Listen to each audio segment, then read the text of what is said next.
যারা ইনসাফ দেখবেন তারা শেষ চমকটা দেখতে পারবেন যে চমকটা আসলে কি। আমি নিজে এসে নিজে চমকিত হয়েছি সবকিছু দেখে।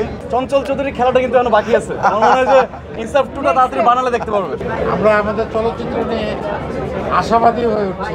সেই টার্নব্রেক প্যারের পিছনের কারিগরটা হচ্ছে বেসিক্যালি সঞ্জু সমদ্দার, আমি না। সো আসলে তার রাইটার, তার ডিরেকশন এবং টিমের এফোর্ট, তারপরে আসলে আমার পারফরমেন্স। তো এরপরে আসলে আমি ট্রাই করে গেছি একটা ভালো ক্যারেক্টার করার। তো আমার মনে হয় যে যারা স্ক্রিনে দেখেছেন ওদের আমার মনে হয় যে ভালোই লাগবে বা ভালো লেগেছে। তো আমি আজকে প্রথম ফাইনালি সিনেমাটা দেখলাম।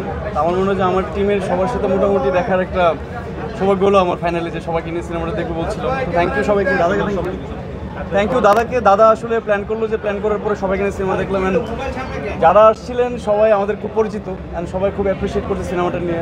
তৃতীয় সপ্তাহের পরে আসলে এখনও সিঙ্গল স্ক্রিনগুলো বাকি আছে আমাদের, অ্যান্ড আরও কিছু হল বাকি আছে আমাদের। ইনশাল্লাহ আমরা আরও কিছু বেটার কিছু এক্সপেক্ট করি আর কি।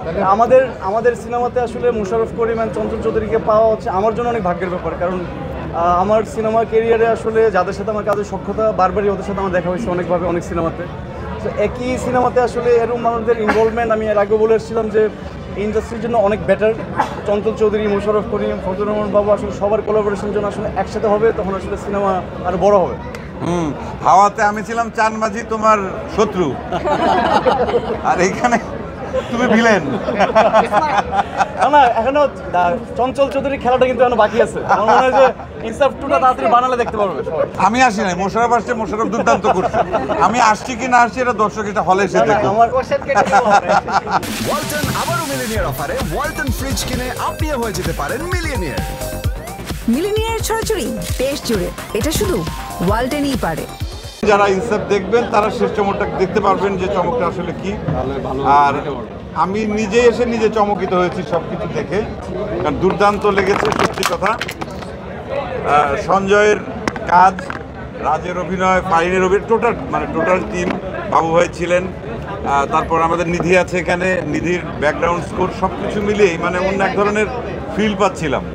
এবং অ্যাকশন সিকোয়েন্সগুলো তো আমার কাছে দুর্দান্ত লেগেছে। এবং আমার তো বিশ্বাস হচ্ছে না যে শরীফুল রাজি কি এখানে দাঁড়িয়ে আমার কাছে। আমার ভয়ও করছে যদি ওই রকম ভাবে যদি একটা যদি কোপ দিয়ে দেয়। খুব ভালো লেগেছে। আমি তুফান সিনেমাতেও সাকিবের সঙ্গে কিন্তু গেস্ট অ্যাপিয়ারেন্স বাবু ভাই ছিলেন, তুফানে আমিও ছিলাম। আবার এখানে সঞ্জয় বলেছে আমি দিয়েছি, আবার মোশাররফ দিয়েছে গেস্ট অ্যাপিয়ারেন্স, আবার সাকিব খানের ছবিতে নিশো দিয়েছে, সিয়াম দিয়েছে। তার মানে কি, এটা হচ্ছে যে আমরা সবাই আসলে একসঙ্গে কাজ করতে চাই সিনেমার জন্য।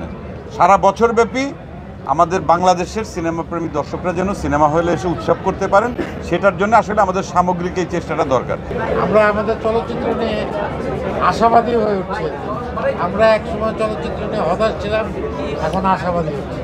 আমাদের দর্শকরা আমাদের প্রশংসা করছে, আমাদের দর্শকরা হলে আসা শুরু করেছে। ওইটাই আমাদের স্বস্তির জায়গা। আমরা যখন আমাদের কাছের মানুষগুলো যখন আমাদের কাজ এনজয় করে, আমাদের প্রশংসা করে, এটা আমাদের অনেক স্বস্তির জায়গা এবং এটি আনন্দের জায়গা।